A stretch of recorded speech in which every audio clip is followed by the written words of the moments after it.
After the end of the Great War and the signing of an unsatisfactory peace treaty, Germany found itself in ruins.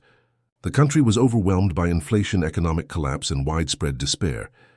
Despite its vast industrial capacity and potential, the once proud German Empire had been reduced to a broken shadow of itself.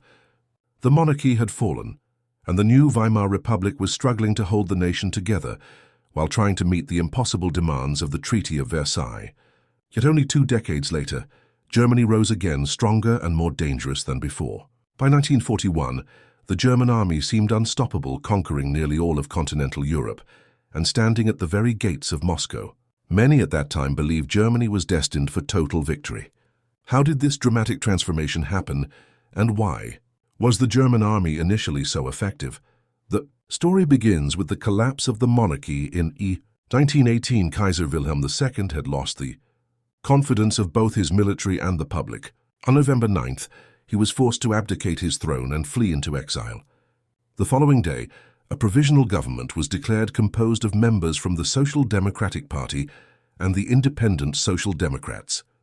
By the spring of 1919, the Weimar Republic was officially formed with Friedrich Ebert as its first president, but the Republic was born under a curse. In June that year, Germany signed the Treaty of Versailles. This treaty imposed brutal conditions.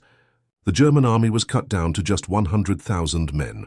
The nation was forced to accept full responsibility for starting the war and to pay enormous reparations. Several territories were stripped away and placed under the control of neighboring states or under international supervision. These harsh terms created a deep sense of humiliation and resentment among Germans. The Republic was immediately unpopular. Its leaders were branded as traitors for signing what many called a shameful peace. In the years that followed, the German economy staggered under the weight of reparations. Hyperinflation in the early 1920s destroyed savings and ruined the middle class. Just when recovery seemed possible, the Great Depression of 1929 struck with full force. Factories closed, banks collapsed, and unemployment soared. Millions of ordinary Germans lost faith in democracy. They looked instead to political extremes. It was during this chaos that Adolf Hitler and the National Socialist German Workers' Party rose to prominence. Hitler presented himself as the savior of Germany, a man who promised to restore pride, crush communism, and overturn the hated treaty. His fiery speeches inspired the desperate masses. By 1932, the Nazi Party had become the largest political party in the German parliament. The following year, Hitler was appointed chancellor. Within weeks, he moved to consolidate power. The Reichstag fire provided him with a pretext to restrict civil rights under Article 48. Soon after, the Enabling Act gave him authority to pass laws without the approval of Parliament or the President. Democracy in Germany was effectively dead. Hitler then set about transforming Germany from within.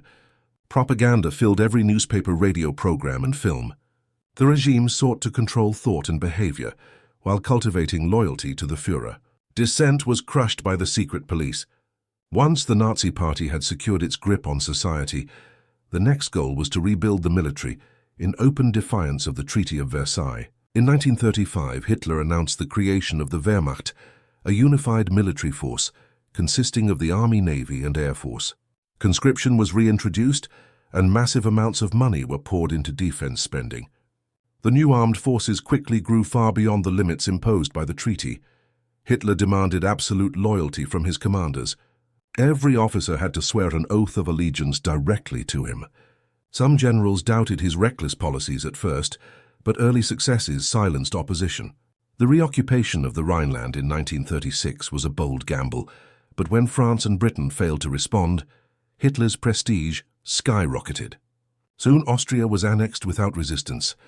The Sudetenland of Czechoslovakia followed, then the rest of the country was taken. The Western democracies pursued a policy of appeasement, hoping to avoid another war. Instead, they only emboldened Hitler and proved his strategy correct. By 1939, the German war machine was ready for action. The key to its early success lay in a new military doctrine known as Blitzkrieg or lightning war. This tactic emphasized speed, surprise, and concentrated power.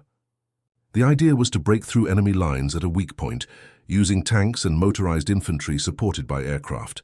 Once the breach was made, Armored divisions would pour through spreading chaos in the rear, while infantry secured the flanks. Enemy forces would be encircled, cut off from reinforcements and forced to surrender. Radios in tanks and vehicles allowed commanders to coordinate movements rapidly, something most other armies could not yet match. The Blitzkrieg was first unleashed against Poland in September 1939. The campaign was swift and brutal, and within weeks, Poland was crushed. The invasion triggered the beginning of the Second World War. In 1940, Germany turned its forces westward. Denmark and Norway were taken in rapid strikes. Then came the assault on the Low Countries and France. The French believed the dense Ardennes forest was impassable to tanks, but German armored divisions pushed through with lightning speed. The French army collapsed in shock. Paris fell within 6 weeks, and Britain was left standing alone. The victories continued in the Balkans. Yugoslavia and Greece were overwhelmed. Everywhere the Blitzkrieg seemed unstoppable. The German people were swept up in triumph. Hitler was praised as a genius, and even many of his once skeptical generals now supported him fully. By 1941, Germany had established control over most of Europe. The only great opponent left on the continent was the Soviet Union. Hitler believed the Soviet state could be toppled quickly, just like France. On June 22, 1941, Operation Barbarossa was launched. It was the largest invasion in history. 3 million German soldiers poured across the border, supported by thousands of tanks and aircraft. At first, the results were devastating. The Red Army was caught off guard and unprepared. Within the first week, German forces advanced 200 miles, destroying thousands of Soviet planes on the ground and capturing hundreds of thousands of soldiers. The Blitzkrieg seemed once again to deliver victory. German troops could see the spires of Moscow from the distance by autumn, but this time things were different. The Soviet Union was far larger than any country Germany had ever faced. Unlike Poland or France, the Soviets could retreat deeper into their territory while continuing to mobilize new forces. The brutal Russian winter set in, catching German troops without proper supplies or clothing.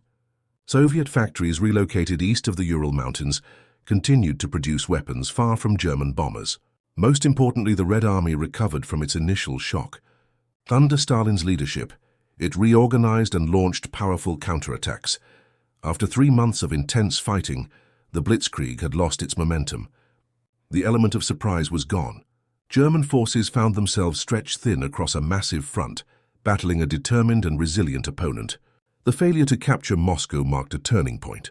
From then on, Germany would face a long war of attrition for which it was ill-prepared. So why was the German army so effective in the first years of the war? The answer lies in a combination of factors. Hitler's ruthless determination and the fanatic ideology of his party provided the drive. The massive rearmament program created modern weapons and trained soldiers. Early foreign policy successes in Austria and Czechoslovakia gave Germany resources and confidence. The military doctrine of Blitzkrieg harnessed new technology and modern organization to achieve rapid victories. Finally, the mistakes of Germany's opponents, especially the reluctance of Britain and France to act earlier, allowed Hitler to expand without resistance until it was too late, yet the very qualities that brought success also sowed the seeds of failure. Blitzkrieg worked brilliantly against smaller states, but against the Soviet Union its limitations were exposed. The Germans underestimated the vast manpower resources and industrial capacity of their enemy. They also failed to prepare for a long drawn-out conflict in harsh conditions. Once the war dragged on, Germany's advantages began to evaporate. Although Germany ultimately lost the war, its early achievements remain one of the most striking examples of rapid military success in history. In less than 2 years, it conquered most of Europe and came close to defeating the Soviet Union.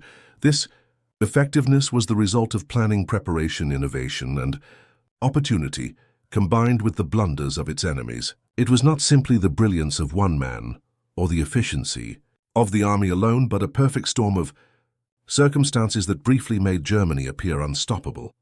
The rise of Nazi Germany from the ashes of defeat after the Great War to the heights of near domination in 1941 is a story of how desperation, political extremism, and ruthless ambition can reshape a nation. It is also a warning of how dangerous it can be when democracies fail to act decisively in the face of aggression. The German army's early victories were real and impressive, but they were built on unstable foundations. Once the tide turned, Germany's downfall was as dramatic as its rise.